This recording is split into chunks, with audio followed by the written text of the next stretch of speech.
إن الحمد لله نحمده ونستعينه ونستغفره ونعوذ بالله من شرور أنفسنا ومن سيئات أعمالنا من يهده الله فلا مضل له ومن يضلله فلا هادي له قال الله تبارك وتعالى فمنهم من قضى نحبه ومنهم من ينتظر وما بدلوا تبديلا اللهم صل على محمد وعلى آل محمد كما صليت على إبراهيم وعلى آل إبراهيم إنك حميد مجيد اللهم بارك على محمد وعلى آل محمد كما باركت على إبراهيم وعلى آل إبراهيم إنك حميد مجيد۔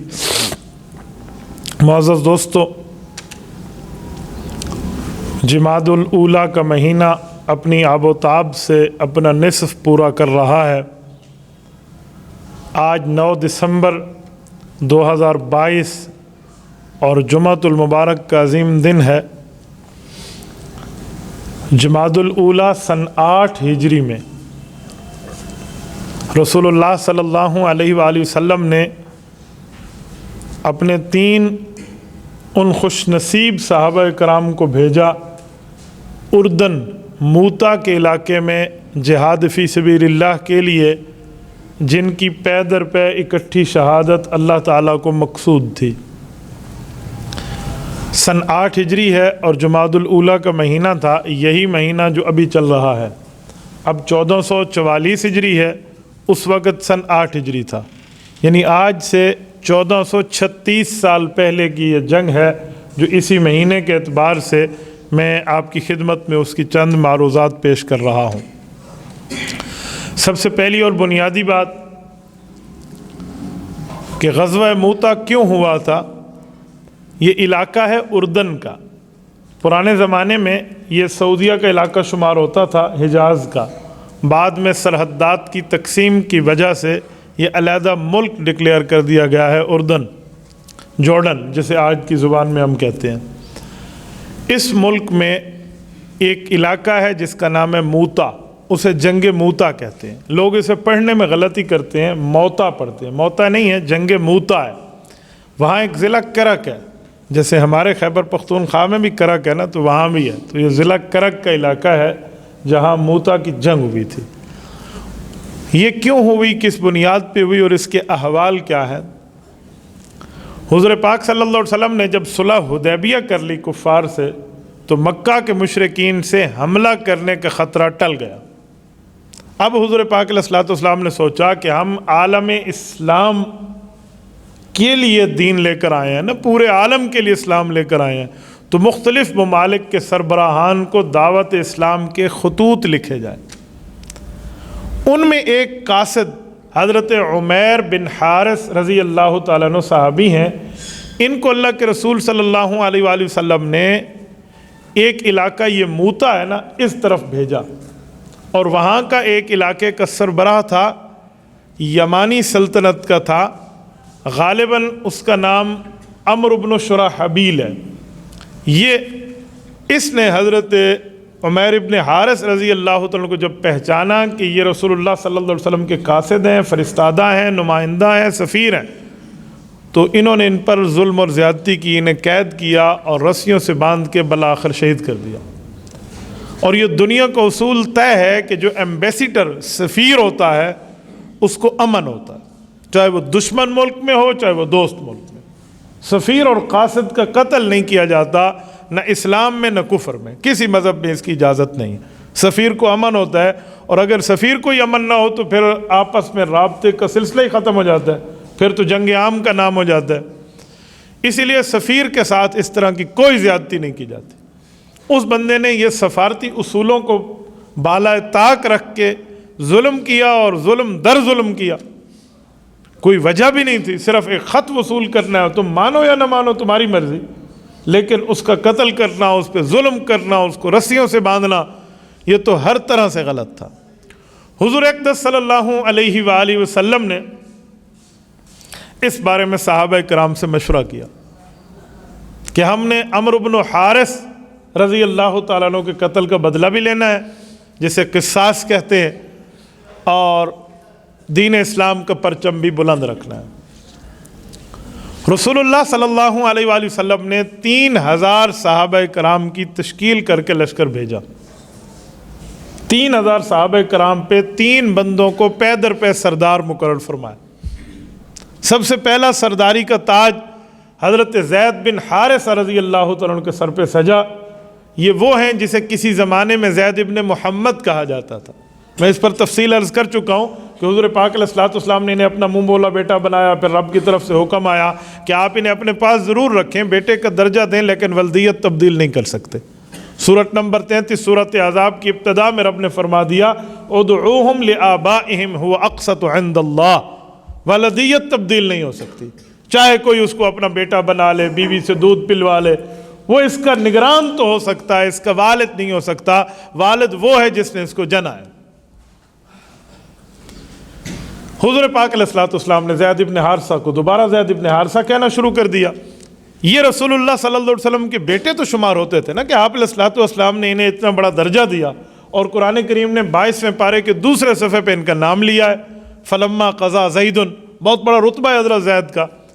تو حضرت زید رضی اللہ تعالیٰ عنہ کو اللہ کے رسول نے اس لشکر کی سربراہی دی، اور یہ تشریف لے کر جا رہے تھے کہ سنیت الوداع ایک پہاڑی ہے مدینہ طیبہ کے ابتدا میں، وہاں تک اس قافلے کو چھوڑنے کے لیے اللہ کے رسول صلی اللہ علیہ وسلم ان کے ساتھ چل کے آئے، اور فرمایا کہ اگر زید شہید ہو جائے نا تو پھر جعفر طیار اس لشکر کی قیادت سنبھالے۔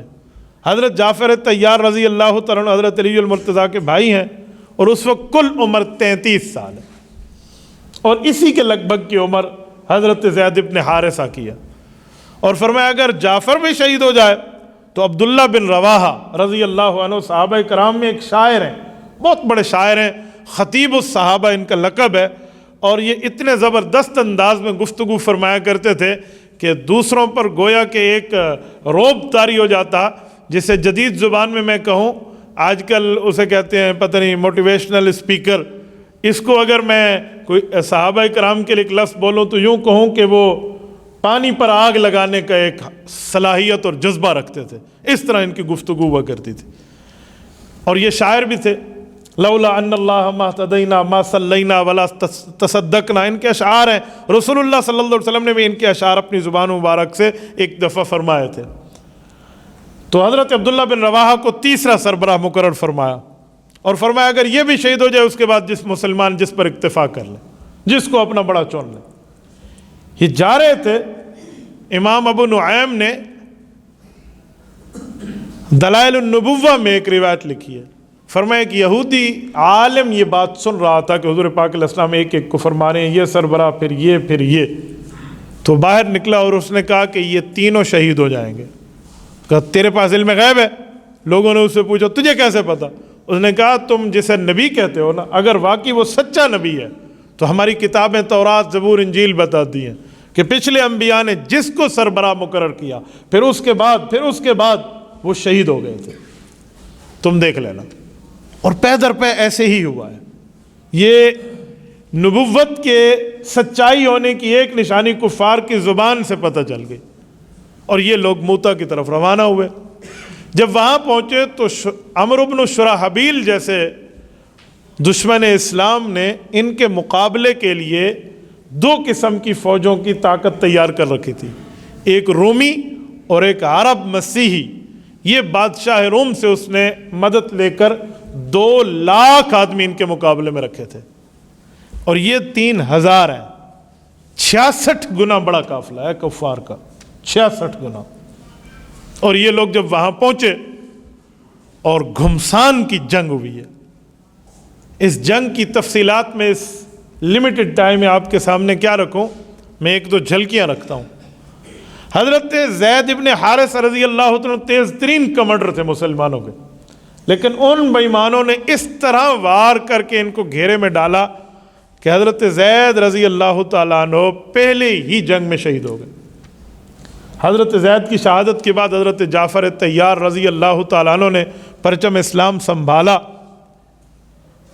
اور حضرت جعفر طیار کو 80 زخم لگے ہیں، 33 سال کی جوانی ہے۔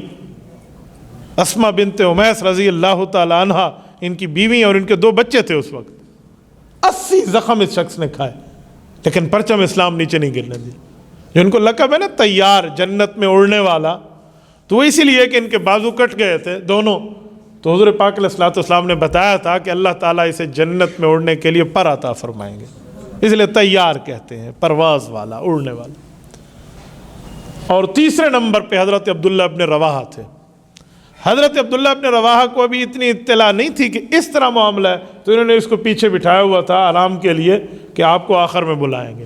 وہ اس وقت کھجور کا خوشہ ہاتھ میں لیے ہوئے تھے کھجور کا، اور وہ اس سے ایک دانہ کھجور کا توڑنے لگے تھے کھانے کے لیے، تو آ کر بتایا کہ آپ سے پہلے والے جو سردار تھے وہ شہید ہو گئے۔ ایک دل نے کہا کہ یہ کھجور کھا لوں پھر قیادت کے لیے نکلوں، اور پھر سوچا کہ یار حضور پاک کے حکم میں دیر ہو جائے گی۔ روایت میں آتا ہے کہ انہوں نے یوں کھجور کے خوشے کو اٹھایا اور یوں پھینکا کہ جاؤ تو دنیا کی نعمت ہے، جنت کی نعمت اس سے زیادہ ہے، یوں پھینکا اور میدان میں تشریف لیا، اور حضرت عبداللہ بن رواحہ بھی شہید ہوئے۔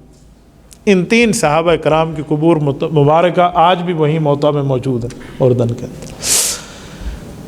اس وقت شام ہونے کے قریب تھی، یہ صبح سے جنگ شروع ہوئی تھی، یہ شام ہونے کا وقت تھا کہ کفار کی سازشیں کام کر گئیں، اور وہ جو سیدھی سادھی جو عام طور پہ لڑائی ہوتی تھی، اس لڑائی میں انہوں نے دیکھا کہ کفار کو لڑائی میں ہم کسی چال کے ذریعے، کسی ترتیب کے ذریعے، کسی جنگی حکمت عملی کے ذریعے تو شکست دے سکتے ہیں، ورنہ یوں سیدھا سیدھا آنا تو یہ بہت شاطر لوگ ہیں۔ تو مسلمانوں نے اتفاق کیا حضرت خالد ابن ولید رضی اللہ عنہ پہ۔ یہ نئے اسلام لائے تھے اس زمانے میں، نیا اسلام۔ حضرت خالد بن ولید رضی اللہ تعالیٰ عنہ پر اتفاق ہوا، تو حضرت خالد نے، شام کا وقت تھا، ان سے 2 ہاتھ تو کیے، لیکن رات کے وقت جنگ رک جاتی تھی، اصول تھا۔ تو رات کے وقت حضرت خالد بن ولید نے فیصلہ کیا کہ ہم نے حکمت عملی بدلنی ہے۔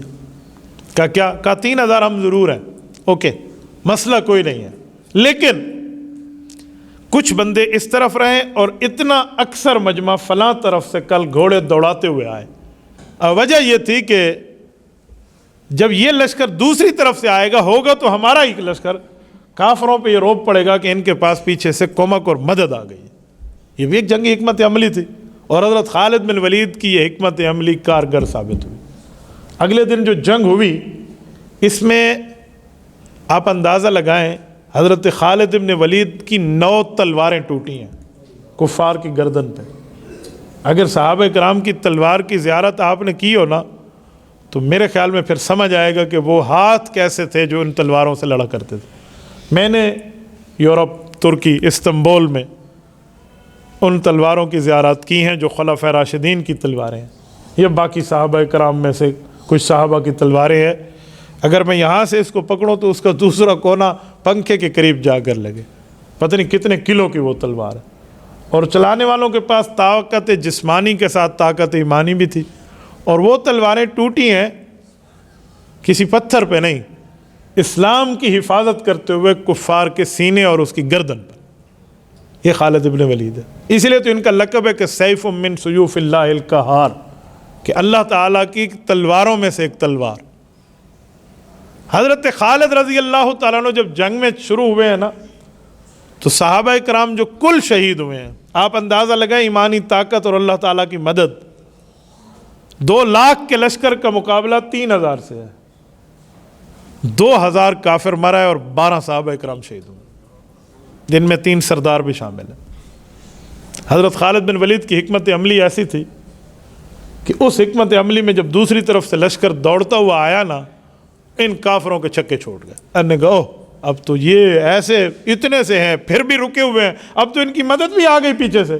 تو وہ سارے بھاگم بھاگ گویا وہاں سے نکل گئے اور بھاگ کے اپنا راستہ لیا، اور یوں جنگ میں صحابہ کرام فاتح بنے، اور انہوں نے اپنی قوت کو بھی بچا لیا، اور اسلام کا ایک ہدہ بیٹھنا تھا، ایک غلبہ ہونا تھا، تو وہ بھی ہوا، اور یہ لوگ واپس تشریف لائے۔ اسی دوران کہتے ہیں رسول اللہ صلی اللہ علیہ وسلم کو حضرت جبرائیل بتا رہے تھے، جب یہ تینوں سردار شہید ہو رہے تھے، تو حضور پاک علیہ الصلوۃ والسلام یہ فرما رہے تھے کہ اب یہ شہید ہوا، اب یہ ہوا، اب یہ ہوا۔ حالانکہ علم غیب کی کنجیاں تو اللہ تعالیٰ کے پاس ہیں، ذرے ذرے کا علم، قطرے قطرے کا علم سب چیزوں کا علم اللہ کے پاس ہے. نبوت کو رب وہ علوم عطا فرماتے ہیں جو کائنات میں اس جیسا کسی کے پاس علم نہیں ہے. لیکن اس طرح کی خبریں ظاہری بات ہے اللہ تعالیٰ کے بتانے سے ہی رسول پاک صلی اللہ علیہ وسلم بتا رہے ہیں. فرماتے حضرت زید ابن حارثہ کے حضرت عبداللہ بن جعفر جو حضرت جعفر طیار کے بیٹے بہت چھوٹے تھے, ان کے سر پہ جا کر رسول اللہ صلی اللہ علیہ وسلم نے دست شفقت رکھا. حضرت اسماء نے پوچھا بھی تو آپ علیہ الصلوۃ والسلام نے جواب جو عطا فرمایا اس سے انہیں یہ نہ سمجھ آئی کہ کیا معاملہ اور پوری ترتیب سے, لیکن یہ کہ دست شفقت رکھنے سے ان کی گھر والی سمجھ گئی کہ میرے خاوند شہید ہو گئے. پھر یہی خاتون کا رشتہ حضرت علی المرتضیٰ رضی اللہ تعالیٰ عنہ کی بھابھی ہیں, ان کا رشتہ حضرت ابو بکر صدیق سے ہوتا ہے. رسول اللہ صلی اللہ علیہ وسلم کی زندگی مبارک میں حضرت جعفر طیار کی اہلیہ ہیں, اور حضرت ابو بکر صدیق رضی اللہ تعالیٰ عنہ سے ان کا ایک بیٹا بھی پیدا ہوتا ہے جس کا نام حضرت محمد بن ابی بکر رضی اللہ عنہ ہے. یہ حضرت ابو بکر صدیق کے بیٹے ہیں, اور یہ عین اس وقت پیدا ہوئے ہیں جب رسول اللہ صلی اللہ علیہ وسلم حجۃ الوداع کے سفر پر مدینہ طیبہ سے احرام باندھنے کے لیے ذوالحلیفہ تشریف لے آئے تھے کہ آگے حج کا سفر کرنا ہے, جسے آج کل اس میقات کو بئر علی کہتے ہیں. مدینہ طیبہ سے نکلیں تو اسی سے احرام باندھ کے بندے کو مکہ مکرمہ جانا ہوتا ہے. یہ ادھر پیدا ہوئے تھے. تو حضرت ابوبکر صدیق رضی اللہ تعالیٰ عنہ کی خلافت تک یہ ان کی بیوی رہیں, اور حضرت اسماء بنت امیس وہ ہے حضرت ابوبکر صدیق کی بیوی جنہوں نے حضرت فاطمہ الزہرا رضی اللہ تعالیٰ عنہ کی تیمارداری کی تھی جب حضرت فاطمہ رضی اللہ تعالیٰ عنہ بیمار تھی. حضرت فاطمہ سے ان کے کئی رشتے ہیں, نبی کی بیٹی بھی ہیں, صحابیہ ہونے کے ناطے دونوں بہنیں بھی ہیں, اور ایک زمانے میں حضرت جعفر طیار کی یہ بیوی تھیں, اور حضرت فاطمہ حضرت علی المرتضیٰ کی ہیں. تو پھر بھائیوں کی بیوی ہونے کے ناطے بھی ان کو ایک آپس میں رشتہ تھا. پھر ان کی شہادت کے بعد حضرت ابوبکر صدیق کی بیوی ہیں تو صدیق اکبر امیر المؤمنین وقت ہیں, اور ان کی اہلیہ حضرت فاطمہ الزہرا کی تیمارداری پر ہیں. بڑے جو ہے نا کیا کہتے ہیں ان کی نسبتیں تھیں. اور ایک نسبت یہ بھی تھی کہ حضرت اسماء بنت امیس رضی اللہ عنہ نے حضرت جعفر طیار رضی اللہ تعالیٰ عنہ کے ساتھ آؤٹ آف کنٹری سفر بھی کیا ہوا تھا, غیر ملکی سفر. اس زمانے کے غیر ملکی سفر بہت بڑی چیز ہوتی تھی. وہ کیسے؟ ہجرت حبشہ ان میاں بیوی نے کی ہوئی تھی, تو مختلف تہذیبوں کو بھی جانتی تھی. تبھی اماں فاطمہ نے ان سے پوچھا تھا کہ ان علاقوں میں جنازے کی ترتیب کیا تھی, تو انہوں نے کہا جنازے میں یوں رکھتے ہیں, عورت کے جنازے پر یوں پردہ. تو اماں فاطمہ نے فرمایا تھا میرا جنازہ بھی اس طرح با پردہ اور رات کو اٹھے گا. یہ انہی سے پوچھا تھا. اور حضرت ابوبکر صدیق کی یہ اہلیہ ہے, اور حضرت صدیق اکبر کو انہوں نے جا کر بتایا کہ اماں فاطمہ کا انتقال ہو گیا. حضرت علی المرتضیٰ اور حضرت ابوبکر کے گھر کا روزانہ کا تعلق تھا نا. بیوی صبح وہاں سارے بچوں کا کھانا پکا کے ادھر آ جاتی ہیں, رات کو دن کو ان کی خدمت میں, پھر اپنے گھر جاتی. یعنی اماں فاطمہ اور حضرت ابوبکر صدیق کے گھر میں یہ روزانہ کا ایک ریلیشن شپ اور تعلق ہے. یہ جو پروپیگنڈا کیا جاتا ہے نا کہ حضرت علی نے حضرت ابوبکر کو نہیں بتایا تھا کہ میری بیوی رسول اللہ کی بیٹی اماں فاطمہ فوت ہو گئی ہیں, تو کہتے ہیں حضرت علی المرتضیٰ اور حضرت ابوبکر کا تعلق ہوتا تو علی خود جا کر بتاتے. میں کہتا ہوں یہ غلط فہمی پر بات ہے. جب ابوبکر کی بیوی روزانہ کی بنیاد پہ حضرت علی کے گھر آتی ہے اور روزانہ کی خبر وہیں جا کر اپنے خاوند کو بتا رہی ہیں, تو بھائیوں والا تعلق ہوا. تو ایک بھائی کی بیوی فوت ہوئی ہے تو دوسرے بھائی کو اس کی بیوی نے جا کے بتا دیا ہے. ضروری ہے بھائی کو بتے, اسے پتہ ہے میرے گھر کا معاملہ ہے. تو اس پروپیگنڈے کی کوئی اہمیت نہیں رہتی. حضرت فاطمہ الزہرا رضی اللہ عنہ کے انتقال کے بعد حضرت علی المرتضیٰ نے جو شادیاں کی ہیں, ادھر حضرت ابوبکر صدیق کا انتقال ہوا. تو اس خاتون سے جو کس زمانے میں حضرت علی کی بھابھی ہیں, بعد میں حضرت ابوبکر کی بیوی ہیں, تو ان خاتون سے حضرت علی کی شادی ہے. تیسرے نمبر پہ ان کی شادی حضرت علی المرتضیٰ سے ہے, اسماء بنت امیس. یہ ایک رشتہ ہے جو ان سب کو جوڑ دیتا ہے صحابہ اور اہل بیت کو آپس میں. اس طرح اور بھی کئی رشتے ہیں. حضرت ابوبکر صدیق کے جو بیٹے تھے محمد بن ابی بکر, یہ چھوٹے تھے نا. حضرت صدیق اکبر کی خلافت 2.5 سال کی ہے, تو 3-3.5 سال عمر ہے جب حضرت ابوبکر صدیق فوت ہو گئے. تو حضرت علی المرتضیٰ نے جب اس خاتون سے شادی کی تو اس بچے کی تربیت بھی حضرت علی کے گھر میں ہوئی ہے. حضرت ابوبکر رضی اللہ تعالیٰ عنہ کے بیٹے محمد بن ابی بکر کی تربیت حضرت امام حسن اور حسین کے ساتھ ہوئی ہے. یہ بچپن میں ان کے ماں شریک بھائی ہیں.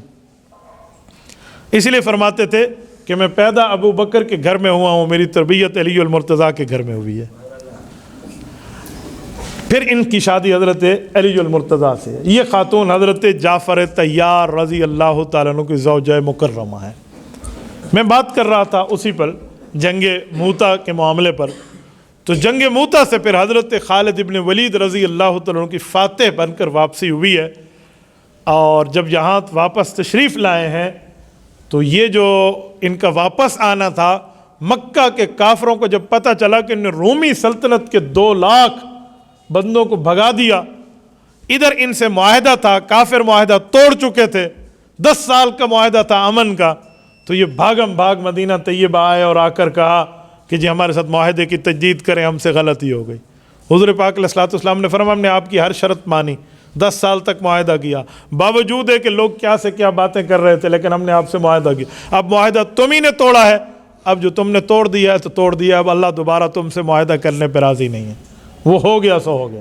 اس کے بعد اگلے سال پہ جنگ فتح مکہ، جس کو غزوہ فتح مکہ کہتے ہیں، یہ رسول اللہ صلی اللہ علیہ وسلم نے لڑا ہے، اور اس میں جا کے اسی کے کچھ مہینے میں، سال بھی نہیں بلکہ 2-3 مہینے کی بات ہے، جمادی الاولیٰ میں یہ ہوا، جمادی الثانی اور رجب گزار کے شعبان کے بعد رمضان میں مکہ مکرمہ پر حملہ ہوا ہے، اور 10 رمضان المبارک سن 8 ہجری کو مکہ مکرمہ فتح ہوا۔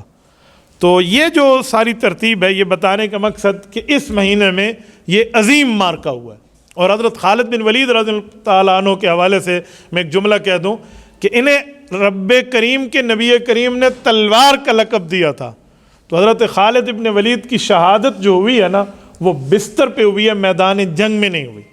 آپ کہیں گے وہ کیسی شہادت ہے جو بستر پہ ہے؟ شہید تو میدان جنگ کا شہید ہوتا ہے۔ شہادت کی کئی قسمیں ہیں، ان میں ایک قسم یہ بھی ہے کہ اگر کوئی آدمی دل میں سچی طور پہ یہ ارادہ اور تمنا رکھے کہ اے اللہ میں تیرے راستے میں جہاد فی سبیل اللہ کروں گا، اگرچہ مجھے موت شہادت آئے، مجھے یہ موت قبول ہے۔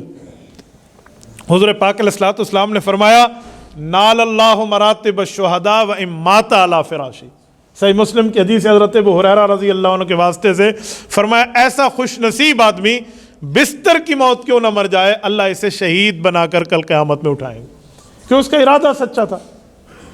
حضرت خالد ابن ولید رضی اللہ تعالیٰ عنہ نے غالباً کوئی 250 کے قریب جنگیں لڑی ہیں اور تقریباً تمام میں فتح پائی ہے، لیکن شہادت کافر کے ہاتھوں نہیں ہوئی، بستر پر فوت ہوئے۔ فرماتے تھے میری موت بستر پہ آنا یہ بزدلوں کو پیغام ہے کہ بزدلوں، جہاد فی سبیل اللہ کے کارزار کے میدانوں میں موت نہیں ہے، موت اللہ کے حکم سے ہے، جہاں چاہے گی وہیں آ جائے گی۔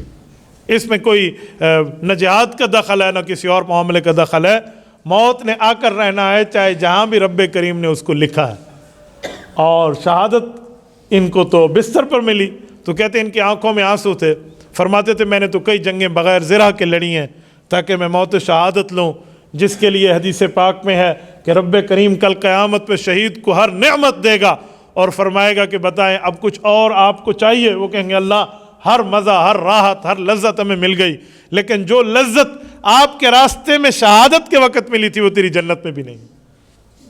تو وہ کہیں گے اللہ انت رد ارواحنا فی اجسادنا حتی نقتل فی سبیلک مرتن اخرى، اللہ یعنی اب تو روحوں کا جسم سے تعلق ہے نا وفات کے بعد، اللہ ہماری روح کو مکمل ہمارے جسم میں داخل کر دے تاکہ ہم دنیا میں پہنچ کے دوبارہ شہادت کا رتبہ حاصل کریں اور تیرے راستے میں ایک بار پھر شہید ہو کر آئیں۔ بظاہر تو لگتا ہے کہ شہید کو تکلیف ہو رہی ہے، اس کا خون نکل رہا ہے، لیکن حدیث پاک میں ان یجد احدکم القرصۃ تمسھا، فرمایا تم میں سے جیسے کسی کو ایک چونٹی کاٹتی ہے نا، اس سے بھی کم تکلیف شہید فی سبیل اللہ کو شہادت کے وقت ہوتی ہے۔ بعض اوقات بندہ کیا سے کیا کہے یہ ہے یہ نہیں، شہادت فی سبیل اللہ ایک بہت بڑا رتبہ ہے۔ اگر شہادت مصیبت ہوتی تو رسول اللہ صلی اللہ علیہ وآلہ وسلم اپنے لیے نہ مانگتے، آپ علیہ الصلوۃ والسلام نے کئی مرتبہ مانگا لوددت ان اقتل فی سبیل اللہ ثم احیا ثم اقتل، میرے مولا میں چاہتا ہوں میں تیرے راستے میں شہید ہو جاؤں تو پھر مجھے دنیا میں بھیج، پھر شہید ہو جاؤں، پھر یہ بار بار آپ علیہ السلام نے مانگا۔ اچھا اس پر بھی ایک بات سمجھیں، کیا رسول اللہ صلی اللہ علیہ وسلم کی یہ دعا قبول ہوئی؟ جی ہوئی ہے۔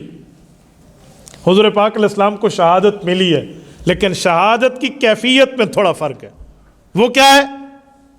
حضرت عبداللہ ابن مسعود رضی اللہ تعالیٰ فرماتے ہیں، مسند احمد میں حدیث ہے، مستدرک حاکم میں ہے، فرمایا لأن احلف تسعا احب الی من ان احلف واحدا اتخذ اللہ نبیا واتخذہ شہیدا۔ فرمایا لوگوں 9 بار قسم اٹھاؤں تو بات پکی ہوگی، میری ایک ہی قسم پہ بات مان لو، رسول اللہ کو رب نے نبی بھی بنایا اور شہید بھی بنایا۔ شہادت کیسے ہوئی پھر؟ کسی کافر کے ہاتھوں تو اللہ کے رسول شہید نہیں ہوئے، وجہ اگر کسی کافر کے ہاتھوں حضور پاک شہید ہو جاتے تو لوگ کہتے کہ ہم نے نبی کو، اللہ کے ایک نبی کو، یعنی رسول اللہ صلی اللہ علیہ وسلم پر کوئی بات غلط جملہ کہتے کہ اسے ہم نے قتل کر دیا یا یہ وہ، تو کافر کی آنکھ ٹھنڈی ہوتی۔ رب نے حضور پاک کی دعا بھی قبول کی ہے اور کافر کی آنکھ بھی ٹھنڈی نہیں ہونے دی۔ اس میں کیا معاملات ہیں، آؤ ذرا میں آپ کی خدمت میں پیش کرتا ہوں۔ سب سے پہلی بات، سن 7 ہجری میں جب غزوہ خیبر ہوا تھا تو سلام بن مشکم ایک یہودی تھا، اس کی بیوی تھی زینب بنت حارث، انہوں نے اللہ کے رسول کی دعوت کی، رسول اللہ صلی اللہ علیہ وسلم تشریف لے گئے۔ حضرت بشر ابن براء ابن معرور رضی اللہ عنہ ساتھ تھے۔ براء ابن معرور اللہ کے نبی صلی اللہ علیہ وسلم کے وہ صحابی ہیں جو نقبا میں رسول اللہ کی بیعت کی تھی، جن نے مدینہ طیبہ ہجرت سے پہلے مکہ مکرمہ آ کر، یہ ان کے بیٹے حضرت بشر یہ بھی ساتھ تھے، نوجوان تھے۔ جب کھانا آیا تو کھایا، لقمہ جب اندر چلا گیا تو حضور پاک علیہ السلام کے حلق مبارک میں لقمے نے بولا کہ میں زہر آلود ہوں، مجھے واپس اگل دیں۔ آپ علیہ السلام نے اگل دیا، لیکن وہ صحابی تھے، انہوں نے کھا لیا تھا، تو ان کی اس شہادت ہو گئی اس کھانے سے، حضور پاک علیہ السلام کو رب نے بچا لیا۔ شہادت کے وقت رسول اللہ صلی اللہ علیہ وسلم کو رب کریم نے یہی رتبہ وفات کے وقت شہادت والا بدل کے عطا فرمایا۔ صحیح بخاری جلد نمبر 2 کتاب المغازی میں حضرت اماں جان عائشہ رضی اللہ تعالیٰ عنہ کی حدیث ہے، وہ فرماتی ہے رسول اللہ صلی اللہ علیہ وسلم میری گود میں وفات پائی اور مجھے فرمایا یا عائشہ ما ازال اجد علم الطعام الذی اکلت بخیبر فہذا اوان وجدت انقطاع ابہر من ذلک السم۔ فرمایا عائشہ اللہ نے اس وقت مجھے بچا لیا، لیکن میری دعا جو قبول ہوئی نا، یعنی یہ فرمایا اب میں وہ زہر کی تکلیف کا اثر محسوس کر رہا ہوں، میری گردن میں جو رگیں ہیں نا وہ کٹی جا رہی ہیں اور میں اسی زہر کے اثر کو محسوس کر رہا ہوں۔ تو زہر سے شہید ہونے والا بھی تو شہید ہے نا، والمبتون شہید، حدیث پاک میں۔ تو یہ شہادت رسول اللہ صلی اللہ علیہ وسلم کو رب نے دی ہے تاکہ کافر کی آنکھ بھی ٹھنڈی نہ ہو کہ ان کے ہاتھوں شہادت نہ ملے، اور رسول اللہ صلی اللہ علیہ وسلم کی دعا بھی قبول ہو۔ اور پھر شہادت کی تو 2 قسمیں ہیں، زہر بھی دے دیں تب بھی شہید ہے، یا تلوار سے شہید کیا جائے، خنجر سے شہید کیا جائے تب بھی شہادت ہے۔ اس زمانے کی تو کلاشن کوف تلوار ہی ہوا کرتی تھی۔ تو یہ رسول اللہ صلی اللہ علیہ وآلہ وسلم نے اپنے سب سے زیادہ قریب اہل بیت میں جن کو فرمایا ہے وہ حضرت حسن اور حضرت حسین ہیں رضی اللہ تعالیٰ عنہما۔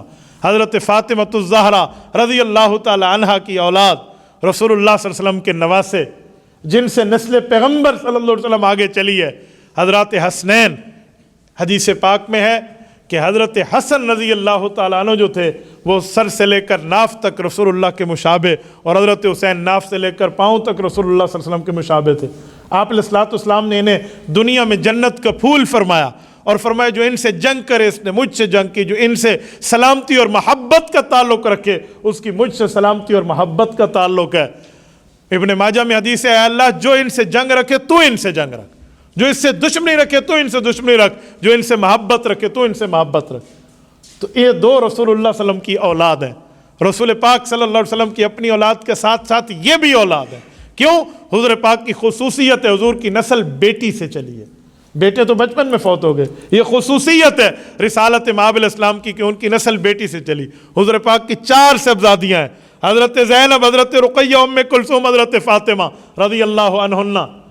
4 میں سے 3 کی اولاد ہے، لیکن جو باقی 2 بیٹیوں کی اولاد ہے وہ نسل آگے یوں چل نہ سکی، جسے سادات کی نسل کہتے ہیں، وہ صرف حضرت فاطمہ الزہرا کی آگے نسل چلی ہے۔ اسی لیے حضرت فاطمہ کا لقب زہرا ہے، زہرا پھول کو کہتے ہیں، پھول سے خوشبو بکھرتی ہے، ان سے نسل پیغمبر بکھری ہے دنیا۔ تو ان 2 شہزادوں کی شہادت دیکھیں نا، وہ بھی تو رسول اللہ کی شہادت ہے نا۔ حضرت حسن کی شہادت زہر سے ہے اور حضرت حسین کی شہادت تلوار سے ہے، تو گویا ان اولادوں کی شہادت ہونا بھی تو رسول اللہ کی شہادت ہے نا۔ تو اللہ تعالیٰ نے دونوں قسم کی شہادتوں کی نسبت رسول اللہ سے جوڑ دی، لیکن کسی کافر کی آنکھ ٹھنڈی نہیں ہونے دی کہ ان کے ہاتھوں سے نبی قتل ہو جائے۔ تو یہ جنگ موتا اور اس سے متعلق احکامات تھے، اور اسی مہینے سے متعلق ہے کیونکہ 1436 سال اس کو پورے ہوئے۔ اسی حوالے سے میں نے آپ کی خدمت میں یہ باتیں کی ہیں۔ دعا فرمائیں اللہ تمام ان نفوس قدسیہ کی تربت اقدس پہ کروڑوں اربوں رحمتیں نازل فرمائے، ہمیں ان کا پیار، ان کی محبت، ان کی اطاعت، ان کا اتباع عطا فرمائے۔ اقول قولی ھذا واستغفر اللہ وآخر دعوانا ان الحمد للہ رب العالمین۔